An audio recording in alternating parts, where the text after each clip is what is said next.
상쾌한 아침 원주에서 출발합니다.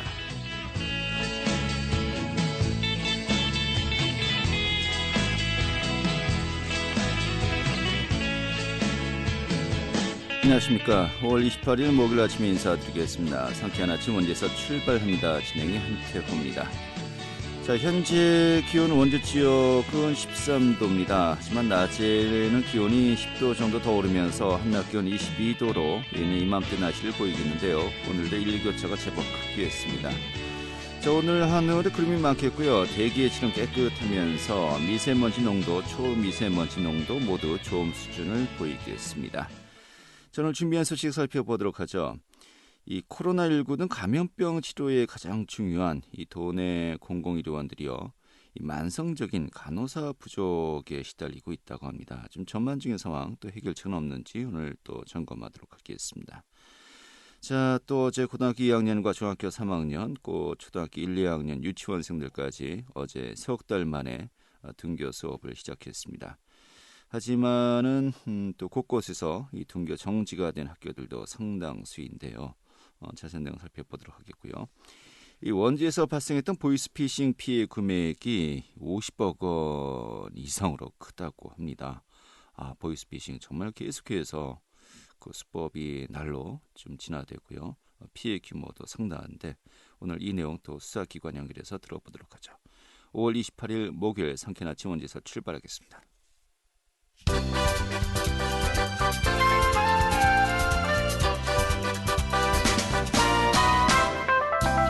오늘의 주요 뉴스입니다.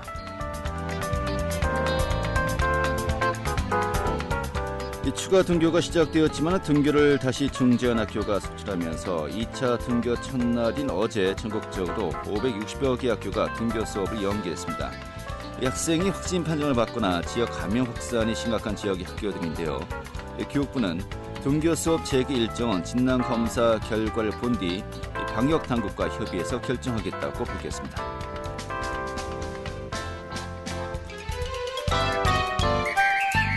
통일부가 지방자치단체에도 남북협력사업의 주체로 명시해 독자적인 대북사업 추진을 가능토록 하는 내용 등을 담아서 남북교류협력법 개정을 추진 중이라고 밝혔습니다.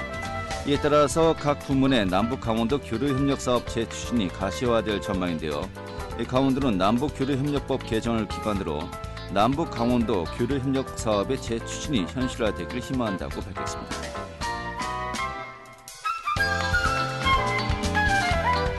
강원도가 내년에 실시할 211가지 현안사업들을 위해서 국비 2조 3천억 원 확보에 도전하기로 했습니다. 이에 따라서 기획재정부가 1차 심의를 시작하는 다음 달 초부터 도 출신 국회의원들과 협력해 국비 확보에 나서기로 했다고 밝혔습니다. 오늘의 주요 뉴스였습니다.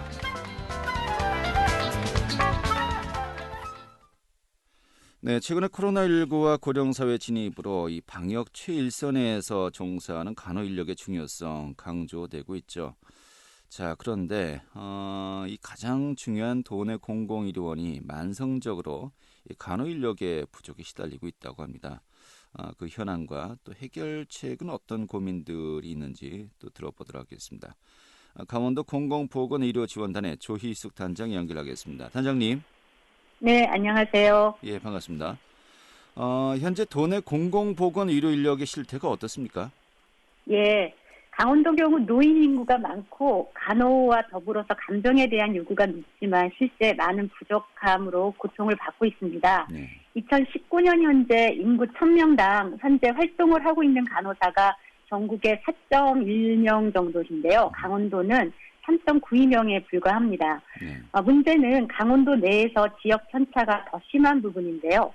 강릉이나 춘천과 같은 큰 또 원주에서의 그 시 단위에서는 5명 이상 정도 근무를 하는데 반해서 나머지 그 군 단위에서는 1명의 그 미만으로 근무를 하는데 어떤 의미냐면 간호사 1명이 1000명의 주민을 담당하는 셈입니다. 그렇군요. 이게 그러니까 뭐 강원도 전체의 의료 인력 실태보다도 좀 도농 간의 격차가 상당하다. 의료 네, 취약 네, 지역이 그렇습니다. 굉장히 많다 이렇게 봐야 되겠군요. 네, 강원도의 의료 취약의 격차가 굉장히 심한 부분이 또 있고요. 예. 그리고 그런 부분에 이제 불균형과 더불어서 특히 말씀하신 강원도 공공의료원의 수준은 더욱더 열악합니다. 네. 그래서 수급을 해야 되는 전체 목표 중에 70% 미만에 그치는 취약계 의료원이 있는데요. 또다시 어렵게 충원을 하였다 해도 네. 또 바로 이직을 해서 대도시나 서울로 옮겨가는 경우가 많습니다. 예. 이 은희는 결국 10명 중에 7명 정도만 간호 인력을 충원하는데 다시 두세 명이 다른 대도시 수도권으로 빠져나가서 결국 목표 부분의 절반 수준의 의료 간호 인력으로 의료원의 병상을 운영을 하고 있는 그런 고충을 가지고 있습니다. 인력이 충원되었다 하더라도 뭐 경험 쌓기용으로 생각을 네, 하고 그렇습니다. 다른 네. 지역으로 이제 가시는 분들이 많다는 것인데. 네, 맞습니다. 이게 뭐 다른 지역과 비교해 봤을 때는 어떤 편입니까? 네, 비교적 서울과 대도시인 경우에 병상이 많은 큰 의료기관들이에요. 예. 그러다 보니까 저희가 상급 종합병원이라고 큰 병원으로 지정을 해주는 경우 간호사분들의 급여 수준이 많이 차이가 났습니다. 꽤 높습니다. 그래서 그런 어떤 급여 수준의 문제, 또 생활 환경의 문제, 그런 이유로 대도시로 많이 나가고 있는데요. 그러다 보니까 저희 강원도에서도 공공의료원에서 최근에 노인 환자분들은 간호뿐 아니라 간병인의 부담이 비용적으로 많이 있어서 네. 그런 부분이 이제 간호 인력으로 간호와 간병을 같이 하는 그런 간호간병 서비스라고 해서 이러한 병동을 많이 의료원도 준비를 했었습니다. 예. 그런데 실제 그렇게 운영을 하기 위해서는 간호 인력이 많이 필요한데 정작 시설은 지어놓았는데 간호사를 충원하지 못해서 1개 내지는 2개의 병동 전체를 오픈하지 못하고 그냥 비워둬야 되는 그런 큰 문제들을 가지고 있습니다. 네. 공공의료원의 간호인력 부족 사태가 계속된다라고 한다면요. 뭐 의료 공백까지는 아직까지는 아닙니다만은. 예. 하지만 또 분명히 또 우려되는 문제점들이 상당히 있을 것 같은데 어떻습니까? 예, 맞습니다. 의사분들이 당장 부족하면 의료 진료 공백이 바로 나타나기 때문에 큰 문제로 여러 가지 개선책을 마련하게 됩니다. 그렇지만 간호 인력이 부족한 경우에 밖으로 환자분들이 직접 보이지는 않습니다. 그렇지만 눈에 띄지 않는 진료 공백, 또 불충분한 서비스가 결국 우리 도민들의 건강에 큰 여러 가지 문제를 야기할 수 있고요. 그리고 얼마 되지 않는 남은 간호 인력이 원래 해야 될 업무들을 다 나누어서 하기 때문에 상대적으로 업무 부담이 가중이 됩니다. 네. 그러다 보면 남아있는 인력도 또 다른 이직 의사를 나타내고 있어서 여러 가지 악순환이 같이 반복되고 있는 것입니다. 정말 악순환이로군요. 예, 그렇습니다. 예. 자, 특히 이번에 코로나19를 비롯해서 이 공공의료의 필요성, 중요성 정말 많은 분들이 느끼지 않았습니까? 예. 이 전염성 강한 질병이 발생했을 때 이 방역 체계 강화 측면에서도 정말 이 필요성과 또 이제 아무리 강조해도 부족하지 않을 것 같은데 어떻습니까? 네, 그렇습니다. 이번에 실제 코로나19로 저희 5개 의료원은 모든 병동을 다 감염병 전담 병상으로 지정을 하고 환자들을 비워두고 준비를 다 했습니다. 그래서 격리 병상으로 활용하고 여러 가지 일선에서 많은 노력들을 앞장섰습니다. 그런데 이러한 부분들을 하기 위해서는 숙련된 간호사가 절대적으로 필요하고요. 네. 또 하나 중요한 것은 감염병이 발병하지 않는 평소에도 여러 가지 방역, 감염병 훈련들을 계속 수행을 해야 됩니다.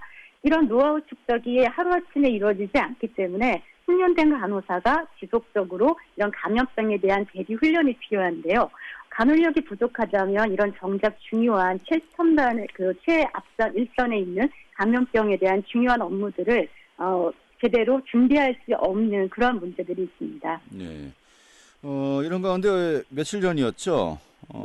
강원도 지역 거점 공공병원에 간호인력 수급 개선 토론회가 이제 열렸었습니다만은 이런 문제점도 지적을 했을 것이고요. 지금 어떠한 고민들, 어떤 이야기들이 오고 갔습니까? 예, 토론회에서는 중앙정부 강원도 그리고 전문가뿐 아니라 실제 5개 의료원에 근무하시는 또 근로자 대표도 함께 참석을 해서 여러 가지 강원도의 속사정을 논의를 할 수가 있었습니다. 처음 말씀드렸던 듯이 5개 의료원 간의 임금 수준 차이에도 여러 가지 심각한 수준의 격차가 있습니다. 이렇게 5개 의료원 간에서의 성격한 근무 조건 또 그 임금에 대한 부분들도 어느 정도는 형평성을 제고할 부분들이 있고요. 전체적으로 단기적인 또 장기적인 필요한 여러 가지 정책들을 함께 대안에 대해서 논의할 수가 있었습니다. 네.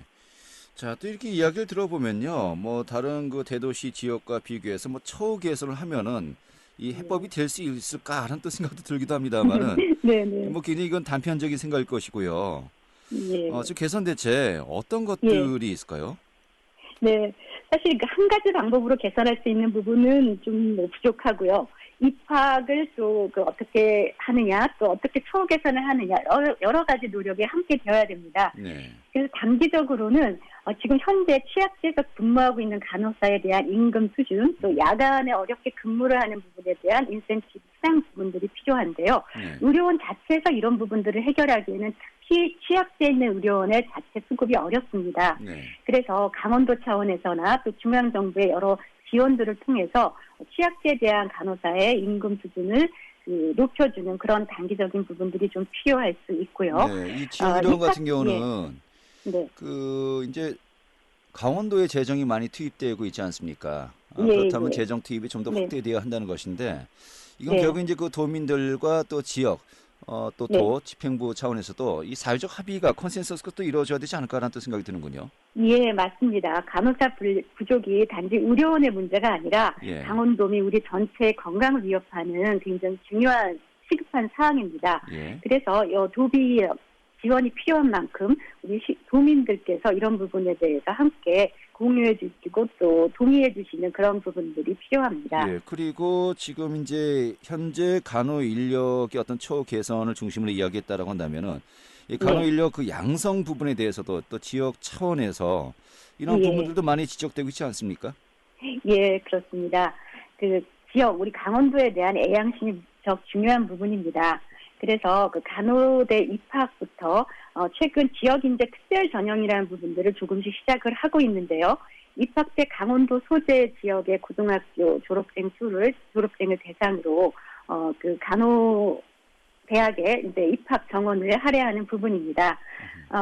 영남이나 호남 다른 타도 같은 경우에 30%까지도 입학 정원을 할애하는 경우가 있는데 그러니까 간호대 입학을 얘기하시는 건가요? 예, 맞습니다. 강원대 입학의 정원 중에 강원도 소재 고등학교 졸업생의 특별 그 어떤 할당 부분을 우리가 할애하는 부분인데요.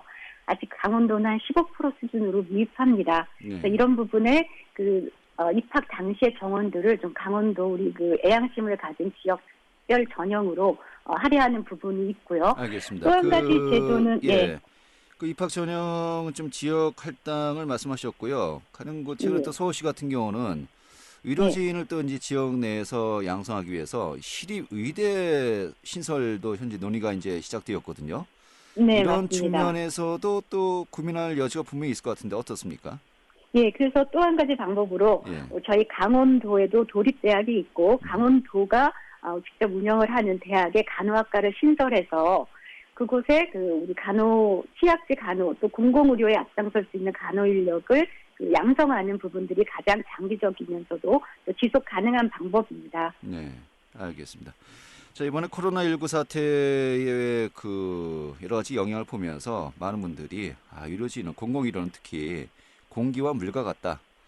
네. 평소에는 네. 그 중요성을 모릅니다만은 네. 문제가 생기면은 정말 깨끗한 공기와 물의 소중함을 알게 되는 거 아니겠습니까? 네, 공공의료진도 그렇습니다. 마찬가지인 것 같기도 하고요. 예. 좀 지금 어느 정도 코로나가 이제 진정세에 접어들었을 때 다시 또 네. 2차 확산도 뭐 가을에 시작될 것이다라고 이야기하는데요. 네. 좀 많은 그 고민들과 정말 그 빠른 또 해법이 실제로 현실화되어야 되지 않을까 싶네요. 예, 그렇습니다. 많은 관심 부탁드리겠습니다. 알겠습니다. 오늘 말씀 잘 들었습니다. 네, 감사합니다. 네, 강원도 공공보건의료지원단의 조희숙 단장이었습니다.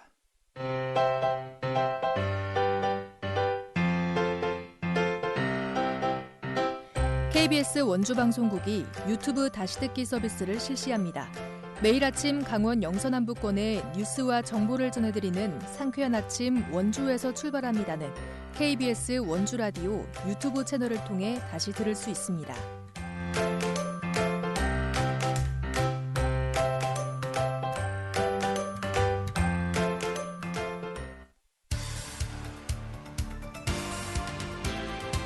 알찬 정보, 생생한 현장의 소식을 전해드립니다. 리포터 현장. 네, 지난주에 고등학교 3학년들의 등교가 시작되었고요. 또 어제는 일부 학년을 제외하고 초등학교 1, 2학년 또 유치원생들을 비롯해서 등교 개학에 상당수 학생들이 나섰습니다. 춘천 같은 경우는 초, 중교 두 곳이 또 어제 바로 등교 중지가 결정되었고요. 또 전국적으로도 등교 정지가 되는 곳이 속출하고 있습니다만은 일단 우리 관내에서는 현재 이런 등교 정지된 학교가 아직은 없는 것 같기도 합니다. 자, 모든 학교 손세정제 등 방역 물품이 준비되고 정말 마스크도 착용하고 좌석도 띄어앉도록 하고요. 여러 가지 많은 또 준비들 또 많은 또 걱정들 하고 있습니다만은 오늘 그 현장 좀 어떤지 분위기 살펴보도록 하겠습니다. 김민지 리포터 잘했습니다. 어서 오시죠. 네, 안녕하세요. 자, 어제부터 또 순차적으로 등교 개학에 나선 학년들 많군요.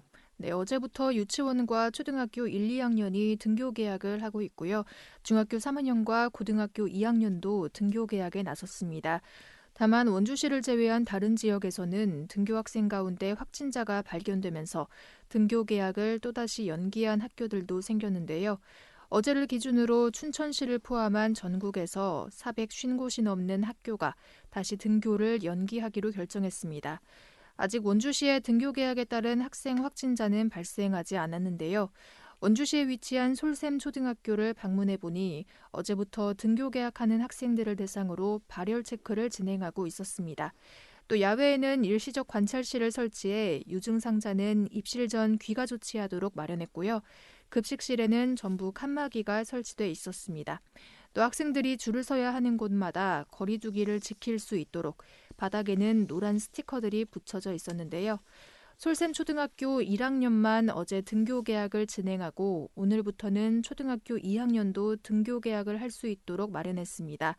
이는 학생 수가 1,000명이 넘다 보니 교실이나 급식실에서 거리 두기가 불가능해 내린 조치라고 하는데요. 자세한 이야기 솔샘초등학교 김성남 교감에게 듣겠습니다. 표시를 해놨는데요. 2m 간격으로 서 있게 한 다음에 한 사람씩 열화상 카메라에 확인을 받게 됩니다. 이 열화상 카메라 앞에 아이가 서게 되면 저기 화면에 보이듯이 측정을 하게 되고요. 저희가 37.5도 이상이 발견될 시에는 경보음이 울리게 되어 있습니다. 그래서 옆에서 지켜보시던 선생님께서는 비접촉 체온계로 재확인한 후에 일시적 관찰소로 아이를 이동하게 하겠습니다. 급식소에 오기 전에 교실에서 먼저 또 체온을 한번 재고 이상이 없는 아이들만 급식소로 이동할 계획입니다. 저희는 학생들이 교실당 평균 27명 이상이기 때문에 많은 어린이들이 한 교실에 있기에는 생활 안전거리를 유지하기가 힘들다고 판단하였습니다. 그래서 학급별로 50%인 15명 정도의 아이만 하루씩 번갈아 가며 학교에 나오게 하였습니다. 쉬는 시간 등을 학년별로 다르게 운영하고 가급적이면 학생 화장실을 전체가 다 이용하지 않게 시간을 조정하기로 하였습니다. 네. 자, 학교별로 또 학년별로 격일제 수업, 격주제 수업, 많은 또 이 변화를 주고 있습니다만은 혹자는 이런 말씀 하시더군요. 계약을 한 것 같기도 하고 하는 것 같기도 하고. 자, 우리 어린 학생들 특히 우리 이제 부모님들 걱정이 많으실 텐데 마스크들은 잘들 착용하고 있던가요? 네, 그렇습니다. 아, 그래요. 좀 힘들 것 같습니다. 우리 어린 학생들. 이런 가운데 또 유치원도 어제부터 첫 번째 수업을 진행하게 되었는데 유치원 법정 수업 일수를 더 줄여야 한다라는 또 의견도 나오고 있는데 이건 어떤 내용입니까? 네, 유치원은 어제부터 등교 개학을 진행했는데요. 코로나19로 인해 원격 수업으로 대체하던 다른 학년들과는 달리 유치원은 휴원을 한 상태였습니다. 이로 인해 유치원 법정 수업 일수를 추가 감축해야 한다는 의견이 나오고 있는데요. 앞서 코로나19로 인해 유치원 법정 수업 일수는 기존 180일에서 162일로 감축됐습니다. 다만 잇따른 개학 연기로 정식 등원이 86일가량 미뤄지면서 수업 일수를 채우기 어려워진 것인데요. 전국 교직원 노동조합 강원지부는 유치원 수업 일수를 추가 감축해 유치원생들의 안전을 확보해야 한다고 강조했습니다. 또 등교 개학이 진행되면서 특수학교에서도 비상이 걸렸는데요. 특수학교 학생들은 통학버스를 이용해 등교를 해왔는데 거리두기를 지키려면 통학버스 안에서도 좌석을 띄어 앉아야 하는데 좌석수가 부족하기 때문입니다. 이에 강원도교육청은 춘천과 원주 등 강원도 내 특수학교 학생 800여 명에게 통학 지원을 지원하기로 했습니다. 강원 지역 특수학교 학생 가운데 택시나 자가용으로 통학을 하는 학생에게는 1인당 50만 원까지 통학비가 지원될 예정입니다. 네. 자, 다음 달 8일이면 또 이제 나머지 학년들도 등교를 하게 되면서 전학년이 등교 계약이 나서게 되는데요. 코로나19 우리 또 학교 내에서 감염 사태가 발생하지 않도록 더욱더 주의를 기울여야 될 것 같습니다. 오늘 잘 들었습니다. 네, 감사합니다. 네, 김민주 리포터였습니다.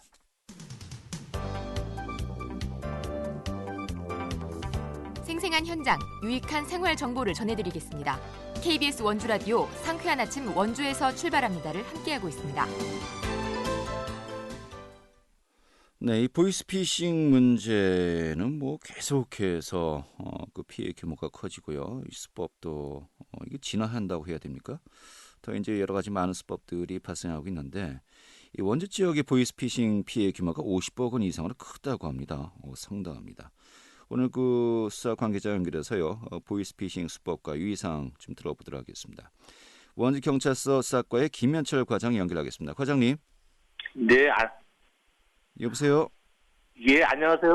네, 반갑습니다. 원주경찰서 수사과장 김현철 경장입니다. 예. 자, 제가 그 깜짝 놀란 것이요. 원주 지역의 보이스피싱 규모가 50억 원이 넘었다라고 이야기를 들었습니다만은 이게 뭐 작년 통계입니까? 네, 그렇습니다. 그 작년에 총 그 306건의 그 보이스피싱 피해가 발생하였고요. 네. 그 이중 그 대출 사기 유형이 한 258건이고요. 네, 기관 사칭 유형이 48건이 발생하였어. 고대 피해 금액은 약 한 40억 정도로 도내에서 가장 많은 피해를 입고 있습니다. 40억에서 50억 사이로군요. 네, 그렇습니다. 네, 도내에서 제일 많고요. 이게 뭐 같은 규모 지자체에 비교해서도 뭐 많은 편입니까? 어떻습니까? 예, 좀 많은 편입니다. 네. 아, 그래요? 왜 그런 거죠? 예. 이게 예년과 비교하면 그 추세가 어느 정도입니까? 네, 그 금년에는 그 발생이 한 92건이고 피해 금액이 약 21건 정도로 그 발생 건수는 그 작년과 좀 비슷한 상태입니다. 예. 다만 그 피해 금액은 좀 늘어나고 있는 상태이고요. 아마 그 이유로 봤을 때는 그 코로나19 사태로 인해 경제 활동이 중단되면서 그 생계에 어려움을 겪는 그 시민들이 늘어났고 또한 그 경제 활동 중단으로 인해서 그 외출을 자제하면서 집에 있는 시간이 많아지다 보니까 아마 그 쉽게 그 보이스피싱 전화나 문자 등을 접해서 그 발생한 것으로 그 생각이 됩니다. 네. 뭐 대출 사기와 또 기관 사칭하는 것이 많다라고 했는데 뭐 안 겪어보신 분들은 몰라요. 대출을 내준다는데 왜 내 돈을 내야 되는 거지? 뭐 어떤 식으로 이게 진행이 되는 겁니까 보통? 네, 그 보이스피싱은 그 세 가지 유형이 있는데요. 그 첫 번째는 그 서민들에게 저금리 대환대출 상품이 있다는 취지로 기존 대출금 상환을 유도하여 그 피해금을 편취하는 그 대출 사기형이 있고요. 두 번째는 그 피해자들에게 경찰 또는 검찰 등 수사기관을 사칭하여 그 명의가 도용된 계좌가 개설되었으니 그 범죄 연루 여부 등을 확인하겠다고 그 속여서 그 피해금을 대포 계좌로 송금받는 기관 사칭형이 있으며 세 번째는 가족이나 그 지인 등을 사칭하여 합의금, 그다음에 채무 변제, 계약금 등 명목으로 돈을 송금받는 지인 사칭형이 있습니다. 또 최근에는 그 코로나19 사태로 인해서 긴급 재난지원금 신청과 관련하여 휴대전화로 뭐 인터넷 주소를 보내면 이를 모르는 그 피해자들이요, 이를 클릭하여 본인 계좌 또는 그 개인 정보를 탈취되는 그 스미싱 유형 범죄가 기승을 부리고 있습니다. 다만 그 현재 원주에서는 이런 피해는 지금 없는 상태입니다. 알겠습니다. 자, 근데 우리가 이제 보이스피싱을 당했다라고 한다면요. 지금 연세가 비교적 많으신 어르신들이 많이 그 피해를 입지 않을까라고 연상을 합니다만 실제로 어떻습니까? 네. 보통 보이스피싱 하면은 연세가 많으신 분들만 피해를 입을 거라고 생각할 수 있겠으나, 네. 발생한 통계로 봤을 때는, 노년층만 아니라, 네. 20, 30대 젊은 층 상당수도 피해를 입고 있는 것으로 확인되고 있습니다. 젊은 분들도 안심할 수 없군요. 네네, 그렇습니다. 예. 그럼 만약에 보이스피싱이 의심된다. 어떻게 대처해야 되는 겁니까? 네. 우선 은행이나 대출회사 직원을 사칭해서 대환 대출을 권유하는 전화를 받는 경우와 네. 경찰이나 검찰 등 사칭하여 돈을 요구하거나 계좌번호 등 개인정보를 알려달라는 전화를 받았을 경우 네. 보이스피싱일 가능성이 매우 높기 때문에 예. 전화를 바로 끊는 방법이 최선입니다. 알겠습니다. 네. 다만 네. 이러지 못하고 계속 통화를 하여 피해를 입었거나 피해가 의심가는 경우 즉시 금융감독원 국번 없이 1332번이나 경찰서 국번 없이 네. 112로 전화하여 거래 정지 및 신고를 하여 주시면 되겠습니다. 예, 이 정도로 정리하겠습니다. 정말 좀 조심도 해야 되겠습니다. 오늘 말씀 고맙습니다. 예, 감사합니다. 네, 원주경찰서 수사과의 김현철 과장이었고요. 오늘 순서 이어서 모두 마치겠습니다. 고맙습니다.